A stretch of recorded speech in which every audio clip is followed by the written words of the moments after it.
permitirnos comunicarnos con la población.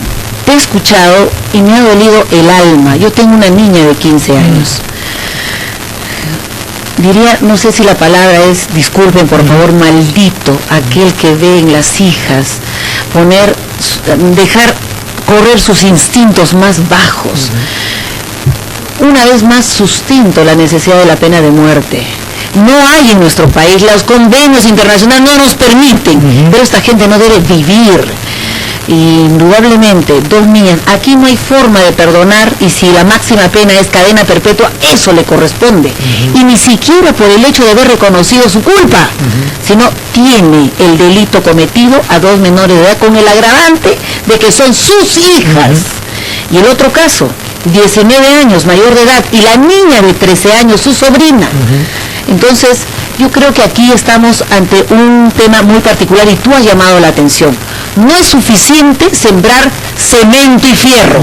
Aquí hay que invertir en las personas, en una política de prevención, una política de salud mental que no hay ni en el ámbito nacional. El Ministerio de Salud no tiene presupuesto para trabajar en prevención de salud mental. Y la región bien podría destinar presupuesto para trabajar prevención en los centros educativos. Va amarrado con la educación, porque esta es una política transversal. La violencia hay que trabajarla con salud, educación y en las aulas. Y sabes tú muy bien que estos actos de violación, porque son en el entorno familiar que se dan en las 4 paredes de la casa, o es la amenaza, o es el juguete, la ropa nueva que le compran, y la violación sigue continuamente. Y muchas niñas, o niños también, porque los niños también no se salvan de estas bajas pasiones, de estos malditos, tienen que urgente pasar por un tratamiento de salud mental, y los que han cometido delitos presos, y bien presos, y saben lo que les pasa en la cárcel, aquellos que entran por violación. Ahora, en la mayoría de estos casos se producen en el entorno familiar, así ¿no? Así es, en las 4 paredes de la casa. Yo también lo dije ayer, o anteayer, cuando nos daban la noticia nuestros compañeros.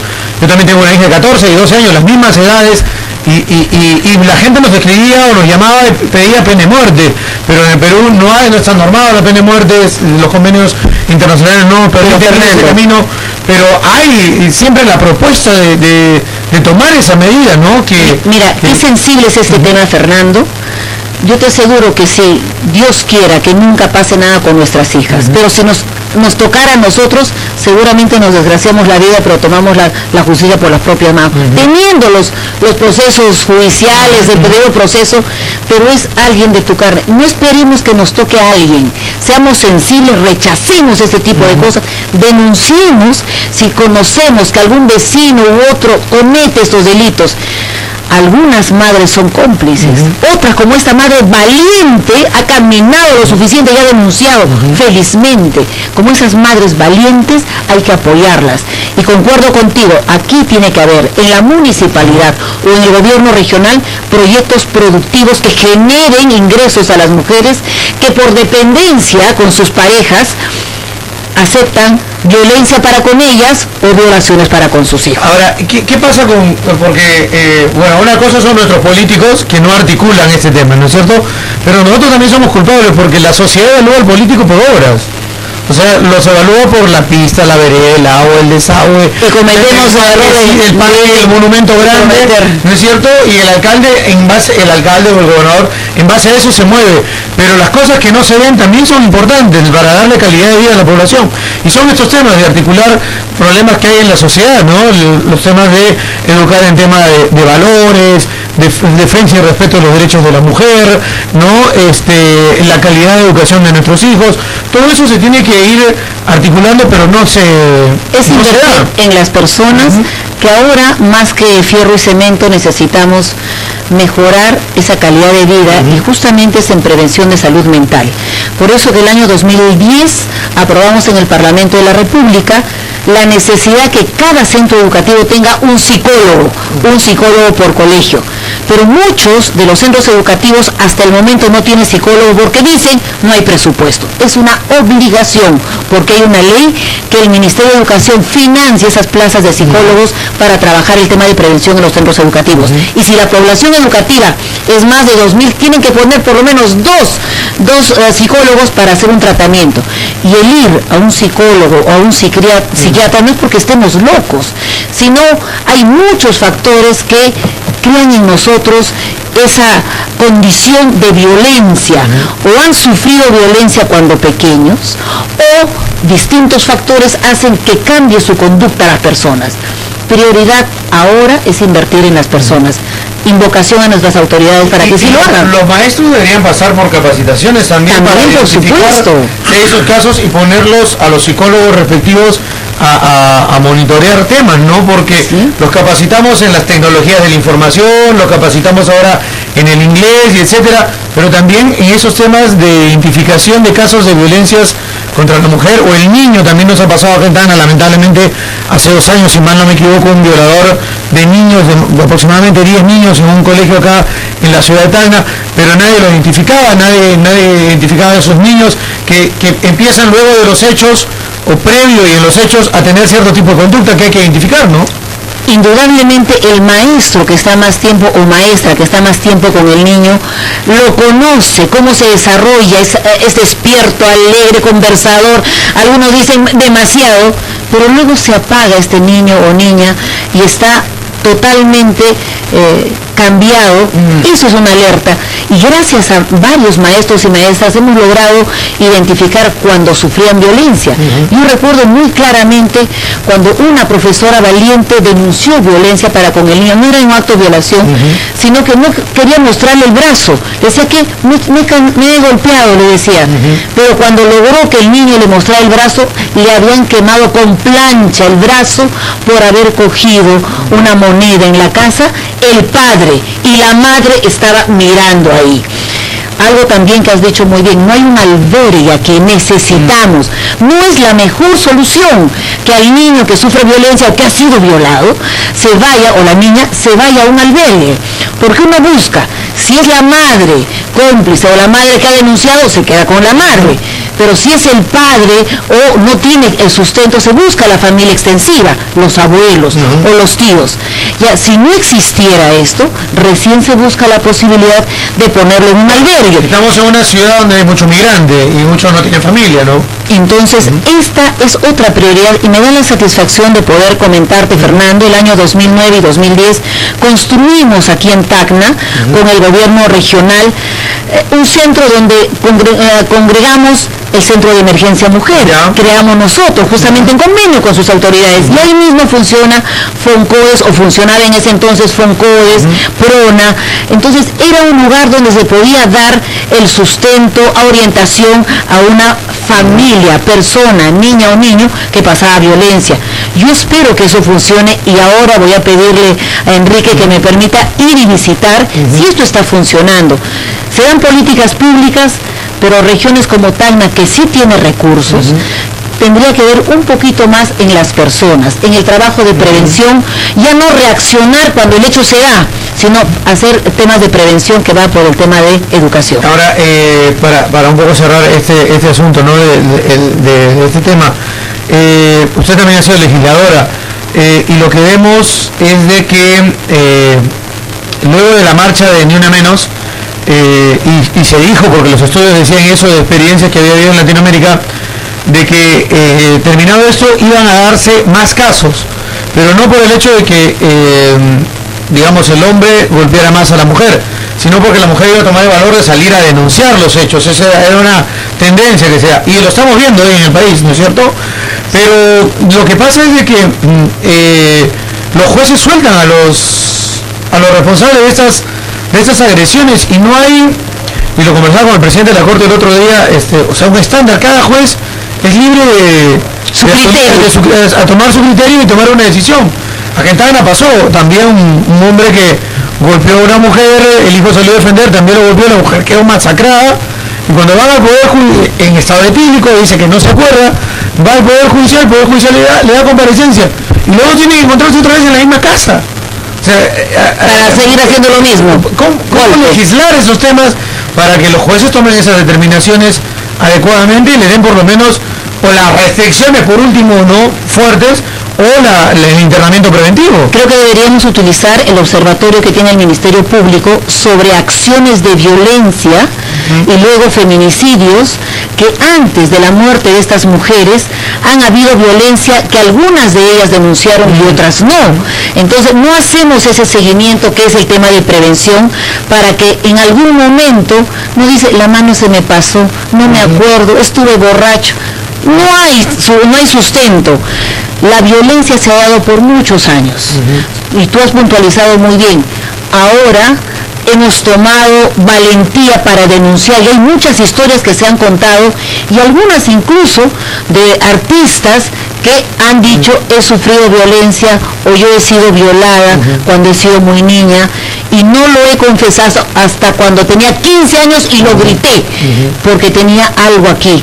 Pero lo que estamos haciendo es, si no logramos esos espacios de confesión, desahogo o decir esto me pasó, esa persona lleva esa amargura, resentimiento de que no tuvo ayuda ni de sus padres porque no se dieron cuenta que cambió su actitud. Y volvemos a lo mismo, un familiar muy cercano es el que cometió las cosas. Vayamos a Lapra. Vamos al partido. Vamos al partido. ¿Cómo está este proceso interno que se está llevando adelante, que va a llevarlos ustedes a un Congreso Nacional en la búsqueda de una nueva directiva, un comité directivo nacional? Fernando, primero quiero referirme, hemos cumplido 86 años de fundación del Partido Aprista Peruano, un 20 de septiembre de 1930. Jóvenes entre 20 y 32 años fundan el Partido Aprista Peruano en el Perú. Hay La Torre exiliado fuera del país y estos jóvenes cumplen que el capítulo de el APRA, de la Alianza Popular Revolucionaria Americana en el Perú, se cimentó con esta acta. Jóvenes, hoy que tenemos a los jóvenes universitarios, profesionales, esos jóvenes eran los que encarnaron el problema social que vivía el país en ese entonces. Estábamos en el gobierno de Sánchez Cerro y que entre comillas también convoca un proceso electoral democrático para luego ser reelegido él. Y hoy en La Torre, la primera vez que postula a la presidencia de la República es el año 31. Y el temor de los militares hizo que le impidieran asumir. Y ganó pues Sánchez Cerro. La persecución del APRA de esos 86 años han durado 30 años de nuestra vida política, pero eso nunca primó para el trabajo con la población, con el trabajador manual, intelectual, el obrero, el campesino, el estudiante, nunca. Y eso fue ya en una segunda oportunidad en 1962 que ahí La Torre nuevamente postula. Y la Constitución del 33 decía, si es que no tiene un porcentaje mínimo, no asume la presidencia, pero el Parlamento decide quién es. Ahí La Torre estaba a punto de ser ungido como presidente de la República y nuevamente los militares impidieron que asumiera. 86 años de la historia del APRA tiene vinculación con la historia del Perú. La satisfacción y agradecimiento que tenemos es que nos dieron la oportunidad a La Torre de asumir la presidencia de la Asamblea Constituyente del 79, único cargo y que cobró un sol por función, y luego 2 veces conducir el país a cargo del doctor Alan García. Hemos tenido gobiernos regionales y Tacna nos dio esa oportunidad de conducir un gobierno regional, gobiernos locales, provinciales y distritales. Tenemos un compromiso con el país. 86 años, hemos tenido procesos muy duros en la clandestinidad. Yo recuerdo mucho cuando llegaba Ramiro Prialé al Valle del Mantaro, a Jauja, un día lo vi llorar. Yo decía, ¿por qué llora? ¿Quién es senador de la República? Lloraba porque ahí en Jauja murió su esposa cuando él estaba preso. Y dijo, mi esposa priorizó dar de comer a mis hijos y descuidó su alimentación y yo no podía hacer nada desde la cárcel, defendiendo sus ideas. Hombres como Ramiro, o como los 6.000 muertos de Chanchán son nuestra historia, o como los más de 4.000 militantes apristas asesinados entre el 85 y el año 92, ese es nuestro compromiso ahora con un resultado adverso totalmente, pero que nos sirve como evaluación y como autocrítica. ¿Qué hemos dejado de hacer? ¿Qué es lo que hacía ahí en la Torre el año 21, 22, 24 en el Perú? ¿Y qué es lo que dejamos de hacer ahora, 86 años después, para poder vincularnos justamente con la población?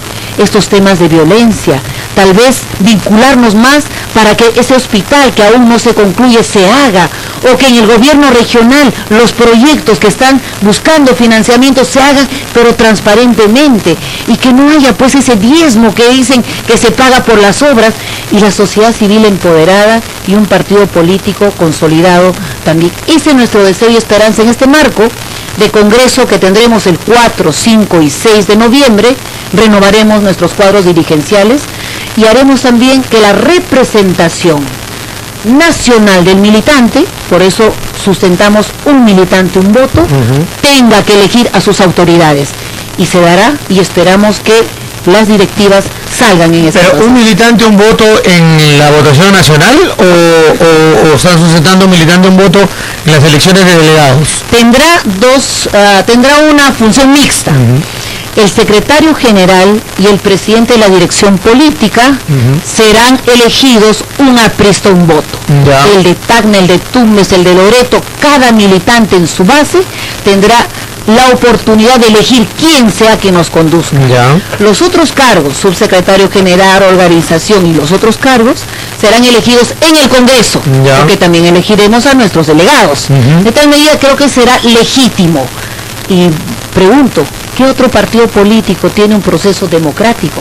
La OMP nos acompañará, estamos en coordinación con el jurado, y hacer que este proceso de renovación de autoridades, de relanzamiento del APRA, de posicionamiento y trabajo con la población, sea democrático y sea reivindicativo a este partido de ahí a la Torre que dio y entregó su vida por el Partido Aprista Peruano. Ahora, entonces ustedes en este momento están recorriendo el país en búsqueda de fortalecer el proceso interno y de que delegados también partan representándolos a la capital de la República. En los próximos días el Tribunal Nacional Electoral publicará su cronograma para la elección de los mismos. El propósito de conversar con los compañeros es escuchar de ellos qué son sus aspiraciones. Indudablemente muchos piden el respeto a las decisiones que tome cada comité ejecutivo regional.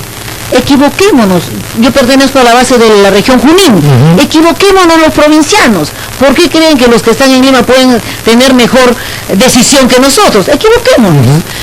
Este proceso electoral siguiente, que es el 2018, municipal y regional, nos llevará también a tomar decisiones.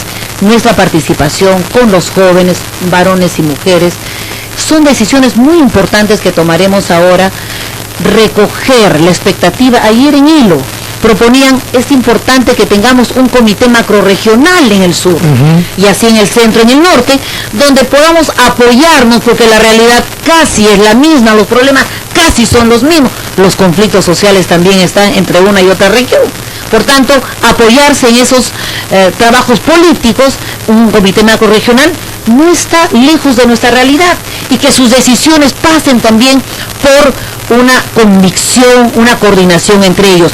Esas cosas están trabajándose en las mesas temáticas que se han formado a nivel nacional. ¿Y hay un cambio generacional?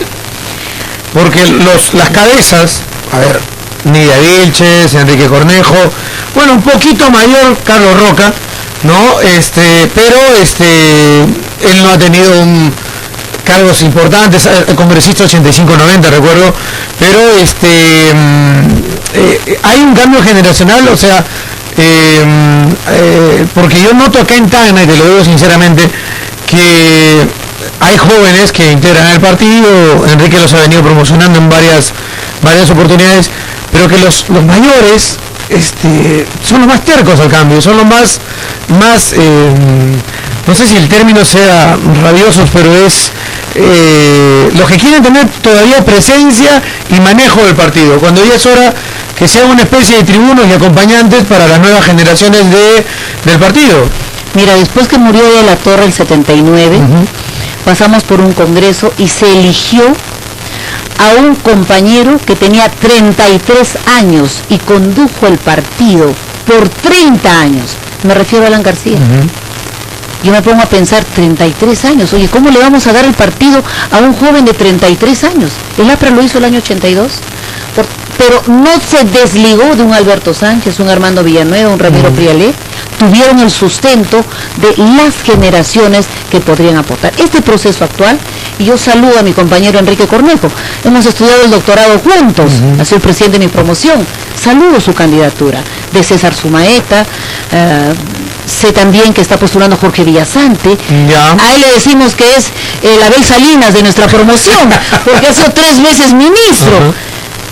En el APRA no se excluye a nada y este proceso tiene que ser fraterno, sin exclusiones y con compromisos de distintos grupos etarios en el partido, de los distintos estamentos, jóvenes, mujeres, mayores, intermedios, todos estamos comprometidos de retribuirle a nuestro partido lo que invirtió en nosotros, siendo candidatos, siendo autoridades. Esa es la inversión que hace un partido político en sus militantes. Ese es el momento ahora. Pero no necesita un refresco el APRA, más allá de generacional también, en el tema político, porque por ejemplo, lo digo en el caso de Tacna, uno le pregunta a la presta, ¿no? Entonces, o al ciudadano de a pie, ¿no? Entonces le habla del APRA, y uno dice, no, siempre Alba Centurión, no siempre Santiago Terrazas, no siempre escuchamos, y con mucho respeto se lo digo a José Larrea, no, incluso Enrique, que ya tiene buen tiempo en la dirigencia, no, Melgar siempre. Entonces, tiene que haber, yo creo, un cambio, hay de repente ellos pasar a ser el soporte político de pensamiento y de experiencia para darle lo que tú nos decías, 33 años Alan García, de repente algunos jóvenes que empiecen a ocupar esos espacios. Ese fue nuestro convencimiento el año pasado cuando se convocó al proceso de renovación de comités ejecutivos regionales. 60% menos de 35 años y tendríamos el 40% mayores de 35 años. En muchas regiones, como en el caso de la región Junín, la secretaria general tiene 32 años y su comité ejecutivo es joven. Por tanto, esa siembra política que hicieron con Alan García el año 82 también se ha hecho en este último proceso regional. Otros han elegido otros compañeros un poco mayor, pero tienen sus jóvenes dentro de sus comités. Tenemos el convencimiento, en 86 años, si hubieran sido los mismos, no cumpliríamos 86 años. Siempre ha habido procesos de renovación, relanzamientos. Hemos pasado problemas o tiempos muy difíciles, más difíciles que ahora, y hemos sabido salir, porque con fraternidad, con lealtad, y hablándonos de corazón a corazón entre militantes, podemos salir en la adversidad, unión. Ahora, Enrique nos dijo hace 2 días acá, que en opinión de él, el APRA se había derechizado, y que había que evaluar ese tema y regresar a las raíces.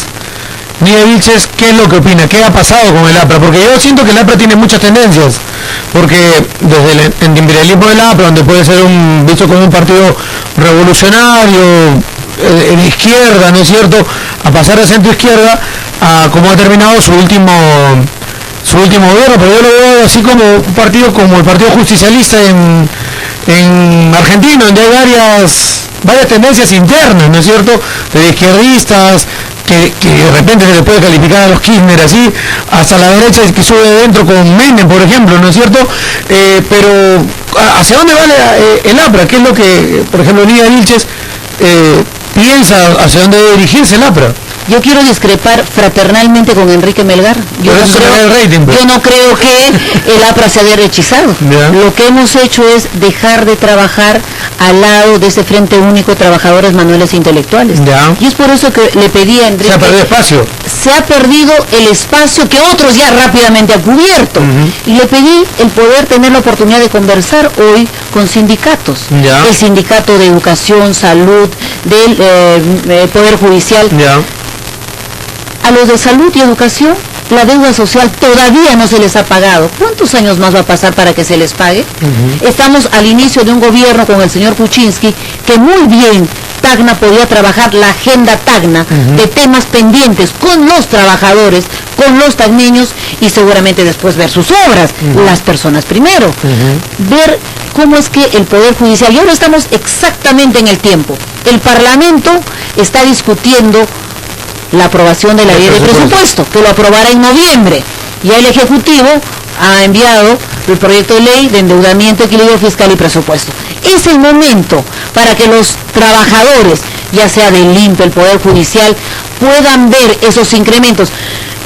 La práctica y conocer el Parlamento nos dice también que este es el momento de poder incorporar artículos. Lo hice con los trabajadores del Ministerio de la Mujer y Desarrollo Social, para que no hay aumento de sueldos, no hay aumento, pero sí hay un concepto CAFAE, por ejemplo.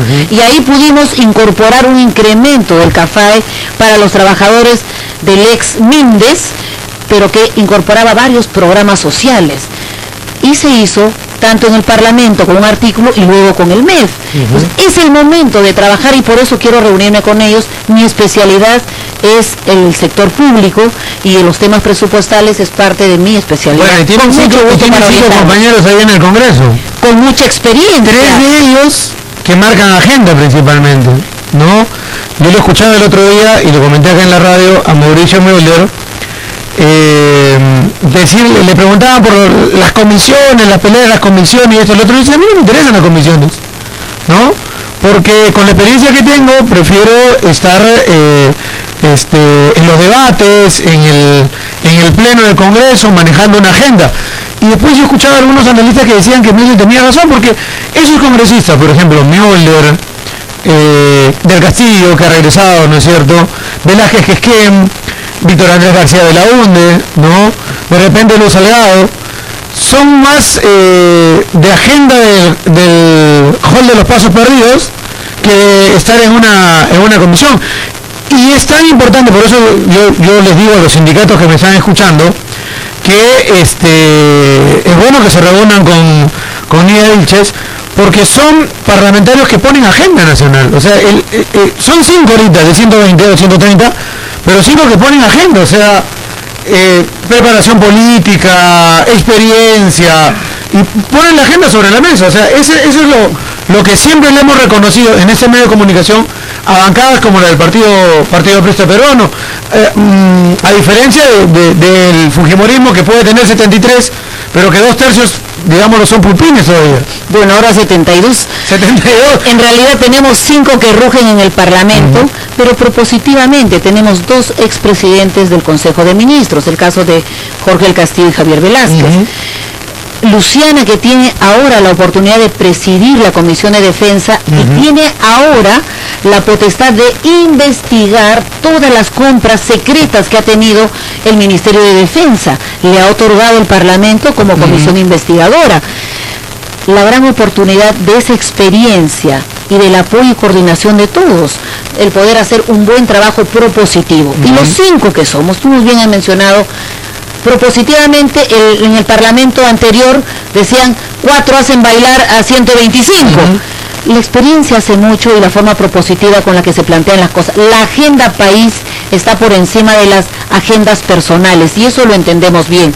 Y si recogemos, en el caso de hoy, con los sindicatos, alguna necesidad o pedido para gestionar, rápidamente lo canalizamos por la cédula parlamentaria. ¿Cómo no?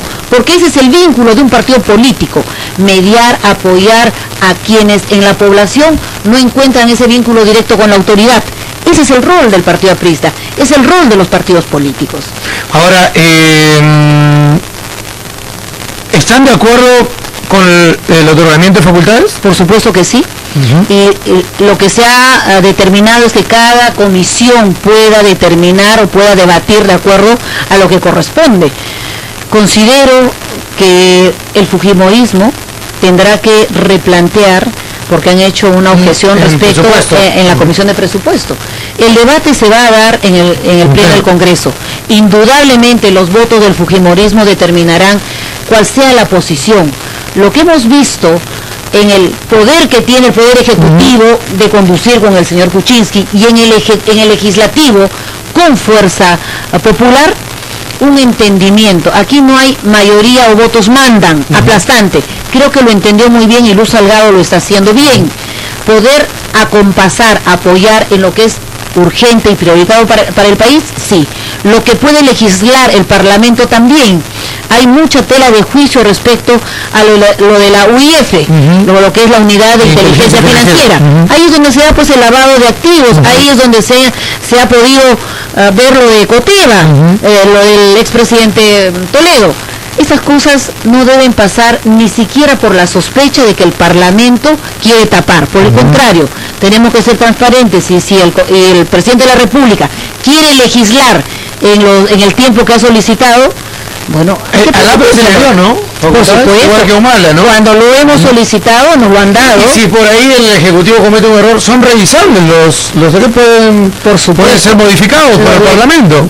Por supuesto, los decretos legislativos que aprueba el Ejecutivo pasan por una comisión formada en la Comisión de Constitución y son revisables. Si hay alguna objeción, simplemente se observa y se devuelve al Ejecutivo. De tal manera que hay los controles respectivos para que no hayan leyes sorpresa, como, bueno, no es ni una ley ni una decisión del Ejecutivo, como lo que ayer apareció una sentencia del Poder Judicial donde se admite que se vayan a descontar el sueldo de los trabajadores solo con el sustento de la empresa. Eso creo que es aberrante y linda con los derechos laborales de los trabajadores. El APRA va a acompañar a los sindicatos en este tema, porque sé que se están organizando. Sí, por supuesto. Lo dijo ayer Almeida Auris acá en la radio también, que ellos también se empezaban a mover. Ha salido una campaña en redes sociales, así como ni una menos, ahora es ni un sol menos, ¿no? Pero les comentaba a nuestros oyentes que es un tema muy delicado para que todos los trabajadores tomen conciencia, porque depende ahora de la empresa y el contador de la empresa, con el de la empresa, sus estados financieros y cómo puedan demostrarlos. Más que estamos en un proceso de recesión que nos ha dejado mala, la mayoría de empresas o ha facturado lo mismo, de repente un poquito menos, y puede recurrir a eso para empezar a descontar los sueldos. O algunos hacen doble contabilidad, en algunas están quebradas y en la otra están llevando sus cuentas bien. Dice, el sustento que haga la empresa que justifique que se le baje el sueldo. Nada justifica. Y el artículo 23 en la Constitución dice el respeto a los derechos laborales. Por tanto, seremos quienes no impulsemos, sino sumemos al trabajo para poder interponer una acción de inconstitucionalidad ante el Tribunal Constitucional. Eso es lo que yo también les comentaba a nuestros estudiantes. O sea, esta es una etapa. Ese trabajador tiene que irse al Tribunal Constitucional. Si bien es cierto, es la última etapa en el Poder Judicial, la Corte Suprema, pero nos queda todavía la instancia, el Tribunal Constitucional, y ahí interponer la acción de inconstitucionalidad. ¿Cuál es la evaluación del caso de Vilcatoma? En la campaña levantaron a la señora Vilcatoma diciendo, será nuestra baluarte de la lucha anticorrupción. Una suerte de reivindicación a lo que ella hizo con el caso Ancash, y luego la votaron, literalmente la votaron. Hoy los fujimoristas han hecho lo mismo, la han votado de su bancada por simplemente defender un proyecto de ley que era compromiso con la bancada del fujimorismo. Entonces, ¿cómo nos entendemos? O estamos contra la corrupción o simplemente a veces sí o a veces no. Entonces, políticamente creo que ha cometido un grave error los fujimoristas al haber sacado del escaño a la señora Vilcatoma. Y esa norma que están manejando de transfugismo es una usted ha sido congresista, o sea, tiene nombre propio, pues. Porque, o sea, ayer también hacíamos algunas consultas especialistas, ¿no? Es para arrear a los pollitos para que no se salgan del corral, ¿no? Y no era una verdadera ley de transfugismo, porque primero habría que configurar qué es el transfugismo, dónde hay transfugismo, no solamente en el Parlamento con sanciones a que quedas como paria, que no vas a presidir comisiones, que no puedes integrar bancada ni mesa directiva.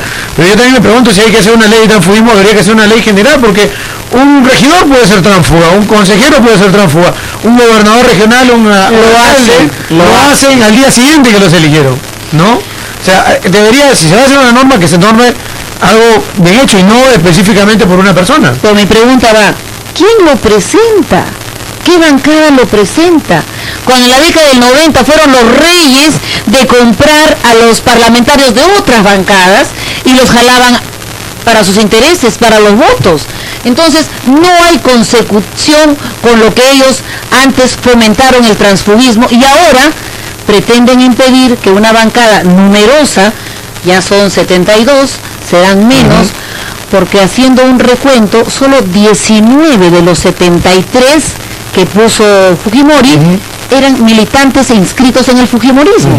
Entonces yo me pregunto, si la ley electoral te permite solo un 10% de invitados, ¿cómo es que aparecen más de la mitad no militantes de un partido político? Porque el 10% por región y le dan los primeros lugares por plata. Pero porque han hecho un gobierno político, cálculo político de llevar a ex candidatos a la región o alcaldes para que ocupen esos lugares, claro, y al final terminan entrando los invitados. En algún momento no había posibilidad. En realidad el 10% se mide del total de los 130 parlamentarios, no es de cada región. En tal medida, ¿por qué aparecen solo 19 inscritos y los demás son invitados? Y lo dicen. Yo soy invitada del fujimorismo. Sí, el de Tacna ha dicho, yo no soy fujimorista.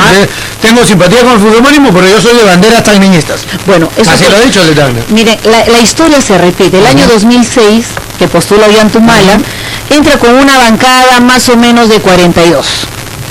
Esa bancada terminó con 20. Claro. Y no nos olvidemos que entraron con el símbolo de UPP. Entonces, terminaron porque no ganaron las elecciones. Fujimori no ha ganado las elecciones. Y el desbande no es que tengamos que esperar un año. Miren, no ha pasado ni 2 meses, ya tenemos la primera y vendrán otras. Y una ley como la que seguramente aprobarán en el Parlamento no va a permitir que este desbande ocurra. Una de las parlamentarias de su propia bancada me supo decir, nosotros tenemos derecho, y esto vulnera nuestros derechos de agrupación voluntaria. Presentaremos una acción de inconstitucionalidad si se aprueba una norma como esta. También lo están pensando ellos. Y el congresista, me lo decía siempre mi padre, no está sujeto a mandato imperativo. O sea, nadie lo puede obligar. No lo pueden obligar. De tal manera que lo que pretenden una modificación del reglamento interno o una ley propia no aplicará en la medida que alguien de los 130 ponga una acción o interponga una acción de inconstitucionalidad. Ahora, reciben de su propia medicina en realidad. Eso es una cosa. Pero una cosa es Vilcatoma, que ellos se la jugaron y ya están viviendo esta circunstancia, y otra cosa es Curi en el CIN. O sea, ¿quién es tránfuga? ¿Por qué es tránfuga? Si es por dinero, si es por ideología, si es por pelea interna. No está claro el asunto. Yo creo que son dos temas totalmente distintos, salvando las distancias. Claro.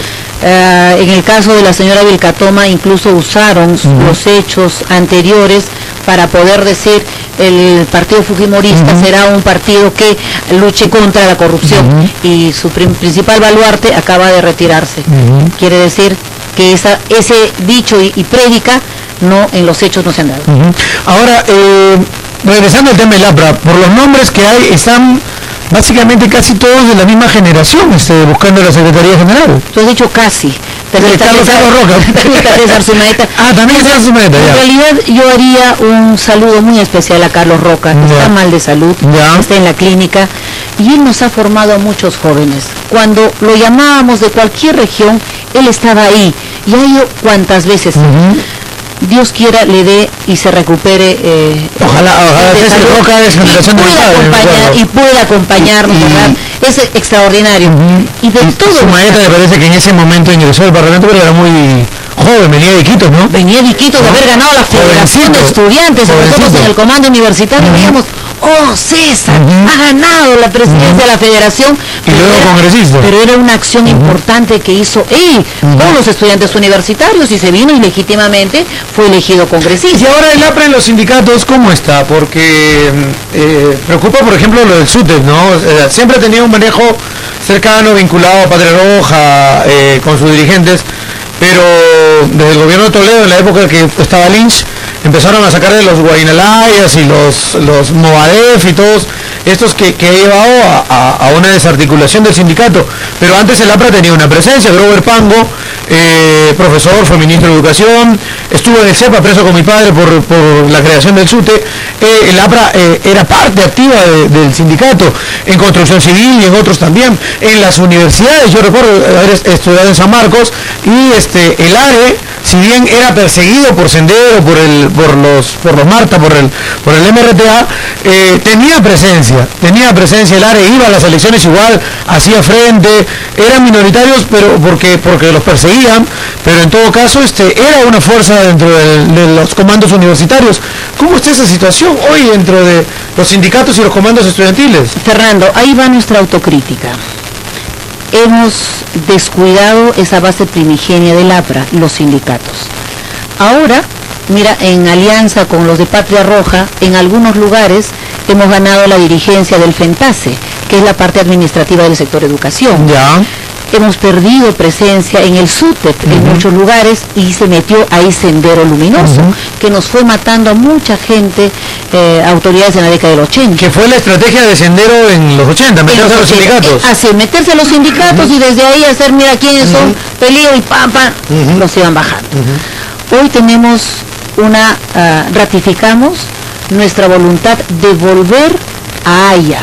Haya vuelve al APRA para trabajar con los sindicatos, con la población y ser lo que Haya identificó en la década de 1920-1930, ser mediador entre la población, entre la necesidad y el vincularlos con quien ejerce el poder o la decisión y sacarle justamente la decisión política de poner en agenda pública el pago de los beneficios a los trabajadores de educación y salud, el pago justo que necesitan y reclaman los trabajadores del Poder Judicial y otros gremios.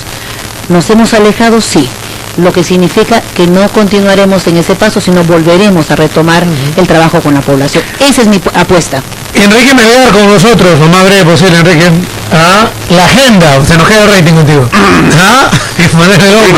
Pero en primer lugar, justamente consciente del rating es que ahora hemos traído una compañía que puede elevarlo. Estoy recibiendo muchísimos comentarios acá creo que está y además me lo están comentando en redes sociales, en Facebook y en Twitter, apristas y no apristas, muy satisfechos por el tema de la entrevista y el conocimiento de la cosa pública que tiene Nidia y la posición política. No, y además es bueno decir que, y aclarar, no es que hayamos dicho que se haya derechizado el APRA, por lo contrario, sino más bien que nos han visto así por esa alianza, ¿no?